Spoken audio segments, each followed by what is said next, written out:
नारी शक्ति की जहां बात की जाती है वहां पर महिला अधिवक्ताओं की भी महत्वपूर्ण भूमिका होती है। नमस्कार दोस्तों, मैं हूं पवन नाहर और आप देख रहे हैं पीएन वॉइस।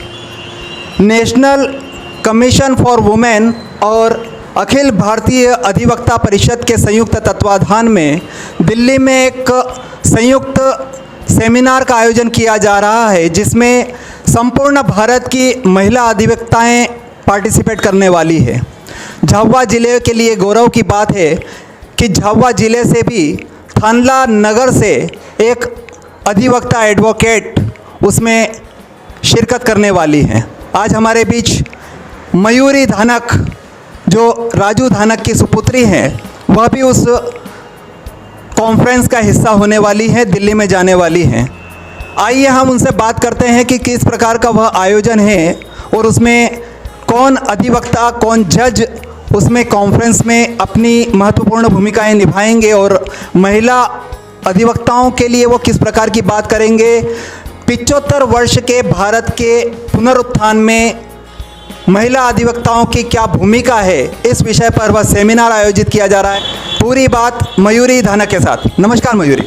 सभी पत्रकार बंधुओं को मैं स्वागत अभिनंदन करती हूं और मैं महिला ब्लॉक अध्यक्ष कुमारी एडवोकेट मयूरी धानक दिल्ली में एक नेशनल वुमेन कमीशन द्वारा एवं अधिवक्ता परिषद, नेशनल अधिवक्ता परिषद के द्वारा दिल्ली में एक कॉन्फ्रेंस जारी हुआ, जिनकी मुख्य अतिथि दिल्ली हाईकोर्ट जज स्वर्णा जी एवं नेशनल कमीशन चेयरपर्सन विजया जी स्पीकर हैं और वहाँ पे वे अपने संविधान के 75 वर्ष में महिलाओं का क्या उत्थान रहा और किस तरीके से महिलाओं का योगदान है अधिवक्ताओं के रूप में, उनके बारे में वे चर्चा करेंगी। तो मैं, अगर मुझे ऐसा मौका मिला अपनी बात रखने का वहाँ पे, तो मैं अपनी झाबुआ ज़िले की जो महिलाएं हैं उनकी साक्षरता और उनके एजुकेशन और उनके साथ जो शोषण हो रहा है, जैसे कोई घरेलू हिंसा हो रही है, अपना पारिवारिक में कोई कलेश का कोई मुकदमा है जो कोर्ट केस में आता है, तो उनको विविध जानकारी के अनुसार उनको जागरूक करना। ऐसे अभियान तो हम लोक अदालत में चलाते ही रहते हैं और अपनी संस्कृति, जो झाबुआ ज़िले की जो संस्कृति है, जैसे खाने की बात की जाए तो दाल पानिया फेमस है, पहनावे की बात की जाए तो जैसे अभी मुख्यमंत्री जी ने राजकीय त्यौहार भगोरिया को घोषित किया है, उसकी भी मैं आगामी शुभकामनाएं देना चाहती हूं और अपनी बात रखने का मौका मिलेगा मैं वहां, तो उनके समक्ष मैं अपनी बात को अच्छे से रखूंगी। धन्यवाद। ये स्वर्णा जी और साथ में नेशनल वुमेन कमीशन की जो चेयरपर्सन हैं विजया जी, उनके बीच में आपको बोलने का मौका मिल रहा है, झाबुआ की बात आपको रखने की बात कर रहे हैं। तो यहाँ पर जैसे ज़्यादातर महिलाएं आदिवासी हैं, तो उनमें शिक्षा का ग्राफ बहुत कम है, तो क्या शिक्षा के क्षेत्र में एडवोकेट अपनी भूमिका को निर्वहन कर सकता है, क्या आप ऐसा सोचती हैं?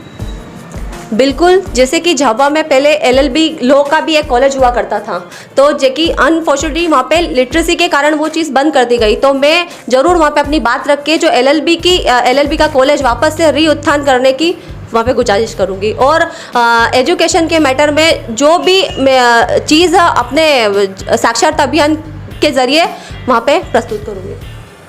बहुत बढ़िया बात बोली आपने कि जैसे लॉ कॉलेज बंद हुआ है तो लॉ कॉलेज वापस चालू करेंगे एजुकेशन में। बहुत अच्छी बात आपने बोली है।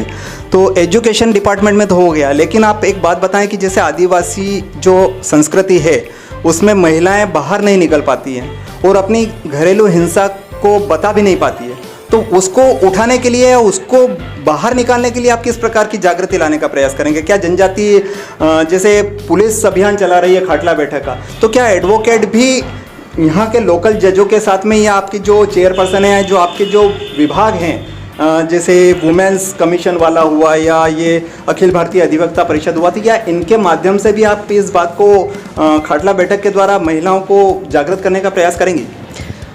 बिल्कुल, आपने बहुत अच्छी बात पूछी। अभी जैसे आपने कहा कि जज खाटला बैठक के बारे में जो आपने चर्चा की, वैसे ही हमारे जो थानला के जो जज साहब हैं और महिला, जैसे लोक अदालत अभी 8 मार्च को है ही, तो उसके बारे में हमने एक अभियान शुरू किया है जिसमें हम जैसे घरेलू हिंसा से कारित जो महिलाएं, उसमें जैसे मैं महिला ब्लॉक अध्यक्ष हूँ, तो जो केसेस महिला जो अपनी इनके साथ जो शोषण हुआ है या उनके साथ जो कुरीतियाँ कभी फैमिली मैटर्स में हो रही है या कभी पारिवारिक में हो रही है, कभी बाहर हो रही है, तो वो जो डिस्कस एक पुरुष से नहीं कर पाती जाती है तो वो महिला एक अच्छे से डील कर सकती है एक लेडी वुमन के साथ में। तो मैं यहाँ पे वो चीज़ के साथ में जजेस के साथ में वो प्रस्ताव तो हम जारी रख ही रहे हैं और उसको और अच्छे उत्थान पे ले जाने के लिए हम और प्रयास करेंगे और इसका प्रस्ताव मैं ज़रूर वहाँ पे रखूँगी। धन्यवाद।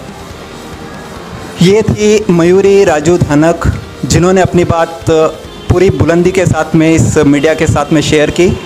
हम उन्हें दिल्ली कॉन्फ्रेंस के लिए हार्दिक शुभकामनाएं देते हैं और हम चाहते हैं कि जो पहल मयूरी धानक ने अभी लॉ कॉलेज के बारे में कही, वही अगर सार्थक होती है और सार्थक पहल करती है तो निश्चित रूप से इस कॉन्फ्रेंस पे जाना उनका भी सार्थक होगा।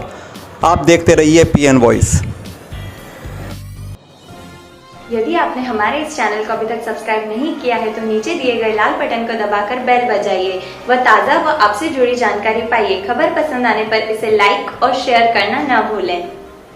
आज के लिए बस इतना ही। बहुत जल्द फिर मुलाकात होगी आपकी ही आसपास की खास घटना व मुद्दों के साथ। तब तक के लिए नमस्कार।